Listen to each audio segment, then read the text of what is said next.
नमस्कार मित्रांनो आणि मैत्रिणींनो, माझी होशील काच्या पुढील भागात तुमचं स्वागत आहे। तर आत्तापर्यंत आपण बघितलं होतं की कबीरच्या घरी अवंती आणि कबीरच्या लग्नाची तारीख काढणार होते, पण तेवढ्यातच बळवंतराव म्हणतात की अवंतीला आत्ताच लग्न करायचं नाहीये। तर यावरून कबीरचा तर चेहरा पडलाच होता, पण आता पुढे काय होईल ते आपण या व्हिडिओमध्ये पाहूया। मला थोडं बोलायचं होतं, बळवंतराव हळू आवाजात गंभीर स्वरात म्हणाले। तसं सगळ्यांचे चेहरे थोडेसे हसरे होते। ते सिरियस होऊन बळवंतरावांकडे बघू लागले। आम्हालाही आमच्या मुलीचं लग्न लवकरात लवकर व्हावी अशी इच्छा आहे, पण थोडा वेळ हवा होता। तिला आत्ताच लग्न करायचं नाही, बळवंतराव केशव यांच्याकडे बघत म्हणाले। तसे सगळे गोंधळलेल्या नजरेने त्यांच्याकडे बघू लागले।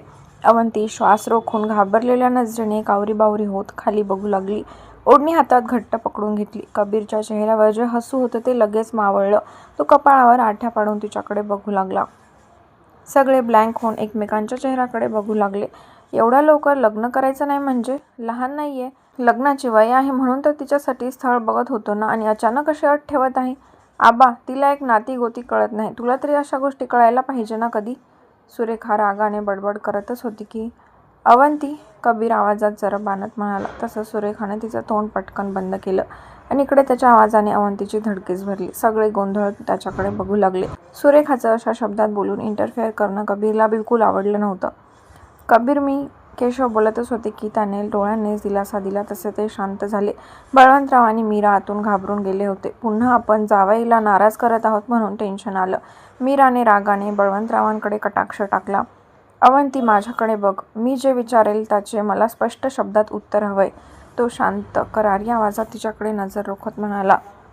एकटा असला तरी त्याच्यासोबत बोलताना तिचं काळीज उडत होतं। आता सगळ्यांसमोर त्याच्याशी काय बोलायचं आणि तो काय विचारणार, ह्या विचारानेच अजूनच तिच्या जीवाची घालमेल होऊ लागली। तिने हातातली ओढणी घट्ट पकडून धरली।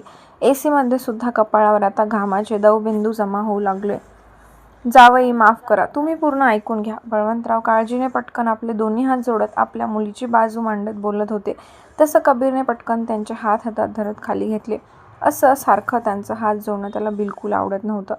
आबा, मला फक्त 2 मिनिट हवे आहे, तो शांतपणे बळवंतरावांच्या डोळ्यात बघत म्हणाला। त्याचं इतकं प्रेमाने आबा म्हणणं तिच्या मनावर थंड हवेची फुंकर घालून गेले। तिने हळूच तिच्या झुपकेदार पापण्या वर करून त्याला बघू लागली। तशी त्याची नजर सुद्धा तिच्यावर पडली। दोघेही एकमेकांच्या डोळ्यात आरपार बघत होते। तिच्या श्वासांची गती जलद झाली होती। डोकं काही काम करत नव्हतं। टक लावून त्याच्या डोळ्यात बघत होती। हे बघ अवंती, मला घुमून फिरून बोलायची सवय नाहीये। मी आता स्पष्टच बोलतो, तू मनापासून लग्नासाठी तयार आहेस का? हे मला स्पष्टपणे तुझ्या तोंडून ऐकायचं आहे। तो त्याचा एक पाय दुसऱ्या गुडघ्यावर फोल्ड करत सोफ्याला मागे टेकून तिच्या डोळ्यात रोखून बघत म्हणाला। सगळेजण डोळे मोठे करून अवंती कबीरकडे आळीपाळीने बघू लागले। अवंती त्याच्याकडेच गोंधळलेल्या नजरेने बघत होती। सगळ्यांसमोर त्याला काय म्हणून सांगणार होती? आव जावई, तिच्या मनात तसलं काय बी नाही, ती लग्नाला तयार आहे हो। बळवंतराव गडबडून लगेच आपल्या मुलीची बाजू घेत म्हणाले। आबा, मला तिच्या तोंडून निर्णय ऐकायचा आहे। बोल अवंती, तुझ्या आई वडिलांसाठी तू तयार झाली आहे का लग्नाला, का तू तुझ्या मनापासून तयार झाली आहेस? तो किंचित भुवया उंचावत म्हणाला। तिचं मन तर जाणून होता, पण त्याला आता खरंच तिच्या तोंडातून शब्द ऐकायचे होते। एकतर अशा गोष्टींची तिला सवय नव्हती। असं सगळ्यांसमोर निर्लज्जासारखं बोलणं तर नाहीच नाही। आई वडील जे बोलतील त्याला तिचा होकार होताच, आणि तिने आधीच सांगितलं होतं आई वडील जे बोलतील ते ती करेन। मग आता पुन्हा सगळ्यांसमोर विचारण्याचा काय अर्थ असतो हेच कळत नव्हतं। मी वाट बघत आहे। ती फक्त मख्ख चेहऱ्याने त्यालाच बघत होती, म्हणून ओठ दाबून किंचित भुवया आकसून थंड पण करारी आवाजात म्हणाला। हे असं लेट करंट तिच्याकडून उत्तर येणं म्हणजे त्याच्या पेशन्स लेवलची परीक्षा बघत होती। अनुराधा, अमित, केशव डोळे मोठे करून त्याला बघत होते। हा मुलगा कधी सुधारणार? आताही सगळ्यांसमोर त्याला कसं उत्तर देणार? आणि त्यांचा मुलगा उत्तर दिल्याशिवाय तर तिला सोडणार नव्हता। या दोघांचं कसं होणार कुणास ठाऊक? शिवरात्रीच्या मुहूर्तावर जन्म झाला। खूप शांत होता, तेव्हा कधी तांडव केला नाही, पण आता त्यांच्या डोक्यावर चांगला तांडव नृत्य करत होता। श्वास सुद्धा घेऊ देत नव्हता। तिने घाबरून बळवंतरावांकडे बघितलं तर ते आपल्या लेकीकडे केविलवाण्या नजरेने बघू लागले, कारण सध्या त्यांना काहीच कळत नव्हतं नेमकं आपल्या मुलीने काय बोलावं।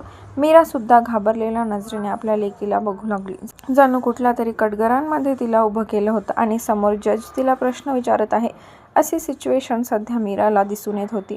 कबीर अंगठा आणि तर्जनीने दोन्ही डोळ्यांना हलकं प्रेस करून तिच्याकडे बघू लागला। अवंती, येस ऑर नो, ह्यात सुद्धा तू उत्तर देऊ शकत नाही का? तो दोन्ही हात एकमेकांमध्ये गुंफत चिडक्या स्वरात म्हणाला, कबीर, तू तिला विचारत आहे का घाबरवत आहे? तू तिला एकांतात सुद्धा विचारू शकतोस. अमित थोडा आवाज वाढवत म्हणाला. त्याच्या आवाजाने कबीरने किंचित भुवया उंचावत अमितकडे पाहिलं. हो बेटा, ती जर तुझ्याशी सगळ्यांसमोर बोलायला कम्फर्ट नसेल तर तू तिला फोर्स करू शकत नाही, केशव शांतपणे म्हणाले. ओह फाईन. त्याने बोलत दीर्घ उसासा टाकला आणि तिच्याकडे बघून बोलू लागला. अवंती, माझ्यासाठी लग्न, एंगेजमेंट, सुपारी ह्या सगळ्या गोष्टी महत्त्वाच्या नाही आहेत. त्या फक्त फॉर्मॅलिटीज आहेत. माझ्या आईवडिलांना त्या गोष्टींवर विश्वास आहे. त्यांना आवडतं म्हणून त्यांच्यासाठी मी ह्या गोष्टीसाठी तयार आहे. माझ्यासाठी तूच माझी लाईफ पार्टनर आहे. त्यासाठी मला ह्या एंगेजमेंट, रिंग, काळ्या धाग्याची बिलकुल गरज वाटत नाही. माझ्यासाठी फक्त तुझं मन काय म्हणतं ते महत्त्वाचं आहे. आतापर्यंत मी फक्त तुझ्या बॉडी लँग्वेजवरून तुझं मन ओळखत होतो. तू लग्नाला होकारसुद्धा दिला नाही आणि नकारसुद्धा दिला नाही. त्यावरूनच मी पुढे गेलो आहे. पण आता अशी सिच्युएशन आली आहे की मला तुझ्याकडून उत्तर हवंय. तो सरळ ताठ बसत तिच्या डोळ्यात रोखत शांतपणे म्हणाला. तसं तिने कावऱ्या बावऱ्या नजरेने त्याच्याकडे डोळे थोडेसे खोलवर उंचावत पाहिलं. तोंडून शब्द काही फुटेना. तिच्या आईवडिलांची नजरसुद्धा तिच्यावर होती. अजूनच तिला ओशाळण्यागत झालं होतं. अवांढा तिने दीर्घ श्वास सोडला. डोकं जड झालं होतं. एक शब्द बोलायला सुद्धा तिला खूप जड झालं होतं. सगळे तिच्याकडे गोंधळलेल्या नजरेने बघत होते. नेमकं तिला काय बोलायचं आहे ते कळत नव्हतं. आणि कबीरची पण तीच रिॲक्शन होती. आय डोंट नो तुझ्या डोक्यात काय चालू आहे. जोपर्यंत तोंडून सांगणार नाही तोपर्यंत मला कळणार नाही. एनिवेज, मला तुझ्यासोबत डोकं लावायला सध्या वेळ नाही आहे. पण मॉम, डॅड, तिचा मनापासून होकार असेल तर तिच्या इच्छेविरुद्ध लग्न होणार नाही. तिला किती वेळ घ्यायचा असेल तेवढा वेळ ती घेऊ शकते. वर्ष, 2 वर्ष, मला काहीच प्रॉब्लेम नाही. ती जेव्हा स्वतः मनाने तयार होईल तेव्हाच आमचं लग्न होईल. कोणीही तिला ह्या गोष्टीसाठी फोर्स करायचा नाही. तो पहिलं वाक्य तिच्याकडे बघून बोलत पुन्हा त्याच्या आईवडिलांकडे बघत शांतपणे त्याचा निर्णय सांगू लागला. तिच्या पापण्या किंचित फडफड झाल्या. ती अविश्वासाने त्याच्याकडे बघू लागली. आतापर्यंत तिचं मन घाबरलेलं, गोंधळलेलं होतं आणि क्षणात त्याच्या बोलण्याने तिच्या मनाला किती सुकून मिळालं होतं ते तिलाच माहीत होतं. हा एवढ्या लवकर तयार झाला या गोष्टीवर तिला अजून विश्वासच नव्हता. डोळे मोठे करून त्यालाच भारावलेल्या नजरेने बघत होती. त्याने विचारलं सुद्धा नाही की तिला लग्न उशिरा का करायचं आहे, वेळ का हवाय. फक्त त्याला जाणून घ्यायचं होतं की तुझ्या मनाविरुद्ध लग्न होत आहे का नाही. आणि साधं आपण त्याचेही उत्तर देऊ शकलो नाही. पण त्याने न रागवता न चिडता शांतपणे आपल्या भावनांचा विचार केला. या विचारानेच ती थक्क होऊन गेली होती.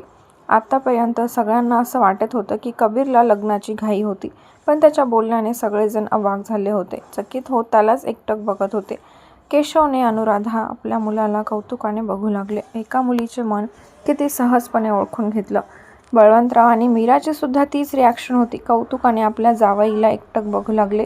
डोळे आनंदाने भरून आले होते. एका जीवनसाथीमध्ये हा एक सर्वात मोठा गुण हवा होता आणि तो गुण त्याच्या अंगी होता. तिच्या आईवडिलांना भारावून आले होते. एक्सक्यूज मी, मला जावं लागेल. आबा, माझी महत्त्वाची मीटिंग आहे. मी जसा फ्री होईल तसं तुम्हाला भेटायला येईल. आता आलेच आहे तर अजून 4-5 दिवस राहून जा आणि लग्नाचं काही टेन्शन घेऊ नका. तिचं आता मन नाही ना तर ठीक आहे. ती ज्या क्षणी तयार होईल त्या क्षणी मी तिच्याशी लग्न करायला तयार आहे. म्हणून तुम्ही त्या गोष्टीचं टेन्शन घेऊ नका. तो गालातल्या गालात हसत बळवंतरावांच्या हातावर हात ठेवत विश्वासाने म्हणाला. तसं त्यांच्या मनावरचं मोठं ओझं होतं ते झरकन उतरून गेलं. अमितला आपल्या भावावर प्राऊड फील होऊ लागलं. त्याच्या एक्साइटमेंटवरून तर त्याला वाटत होतं की तो आता ह्या गोष्टीवर जोर जबरदस्ती करून तिला लग्नाला तयार करतो की काय, असं अमितला वाटलं होतं. पण असं त्याने काही न करता तिच्या मनाचा विचार, तिला ही गोष्ट खूप आवडली. दादा येतोय ना? कबीर जागेवरून उठत त्याच्याकडे बघत म्हणाला. हां हेमा, चहा घेऊनच पाठव. त्याशिवाय बिलकुल पाठवू नको. अमितसुद्धा जागेवरून उठत हेमाकडे बघत म्हणाला. हेमाने हसून मान हलवली. अवंती मनातून खूप खुश झाली होती. चेहऱ्यावर लपवत खाली जेवढे बघता येईल तेवढे बघत होती. दोघेही निघून गेले. आता सगळे मोठे तिथे बसले होते.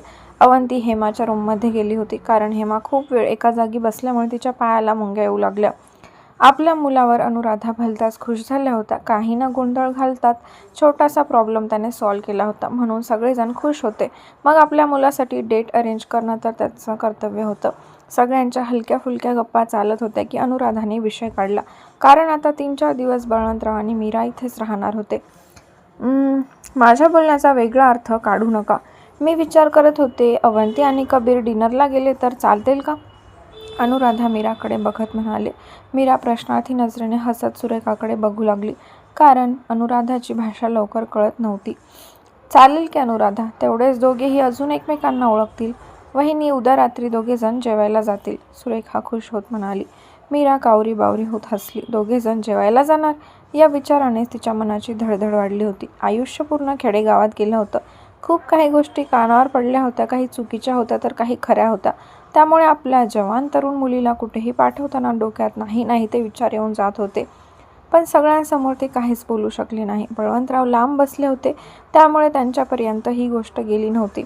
त्यांचेही विचार मीरासारखेच थोडेफार होते, त्यामुळे त्यांनाही अशा गोष्टी पटणार नव्हते. बरं, उद्या मी गाडी पाठवून देते. अजून कबीर कधी फ्री होईल माहीत नाही. तो फ्री असेल तर तो येईल आणि काळजी करू नका, वेळेत तिला घरी सोडायला सांगते. अनुराधा खुश होत दोघींकडे बघत म्हणाल्या. तसं सुरेखाने हसून मान हलवली. थोड्याफार इकडच्या तिकडच्या गप्पा मारून संध्याकाळी सगळेजण सुरेखाच्या घरी आले. पूर्ण दिवस चांगला गेल्यामुळे मीरा आणि बळवंतराव खुश होते आणि अवंती तर भलतेच कबीरवर खुश झाली होती. रूममध्ये आलेल्या पहिले तिने तिच्या मैत्रिणीला फोन लावला. खूप काही तिच्यासोबत बोलायचं होतं, शेअर करायचं होतं. एक्साइटमेंट चेहऱ्यावर भरभरून वाहत होती. बोला मॅडम, कसा गेला आजचा दिवस? मंजिरी खुश होत म्हणाली. खूप छान, अवंती खुश होत म्हणाली. कबीरने आपल्याला समजून घेतलं, हीच गोष्ट त्याची आवडली होती. बरं ऐक ना, मला ह्यांना काहीतरी गिफ्ट द्यायचं आहे. काय देऊ? अवंती हसत लाजून नजर खाली घेत म्हणाली. ओ हो, ह्यांना? किती क्यूट. आग तुम्हारे दिल में भी लगी है, अच्छा है, मंजिरी तिला चिडवत म्हणाली. तसं ती खुदकन हसत चेहऱ्यावर एक हात ठेवून झाकून घेते. लगेच गुलाबी गाल गुलाबी गुलाबी होऊ लागले. त्याचा चेहरा आठवून पोटात फुलपाखरू उडू लागले. काय करू? उद्या संध्याकाळी मी ऑफिसवरून लवकर निघते. मग आपण दोघीजण गिफ्ट घ्यायला जाऊ. काय येणार आहेस? काय ठरवलं आहे का? मंजिरी एक्सायटेड होत म्हणाली. नाही अजून, बघू काय आवडतं. अवंती तिच्याकडे किती पैसे आहेत ते विचार करत म्हणाली. ठीक आहे, आपण भेटल्यावर ठरवू काय घ्यायचं, मंजिरी विचार करत म्हणाली. हां, अवंती खुश होत म्हणाली. त्याने जेव्हा पायातले घेतले तेव्हा तिच्या मनात लगेच आले होते की आपणही त्याला काहीतरी गिफ्ट द्यावं. पण त्यानंतर त्याने जे तिच्या मनावर रिस्पेक्टफुली छाप पडली होती, त्याच्यामुळे तर अजूनच त्याच्यावरती खुश झाली होती. पुढच्या भागात बघूया अवंती त्याला काय गिफ्ट देते आणि तो तिच्यावर किती खुश होतो.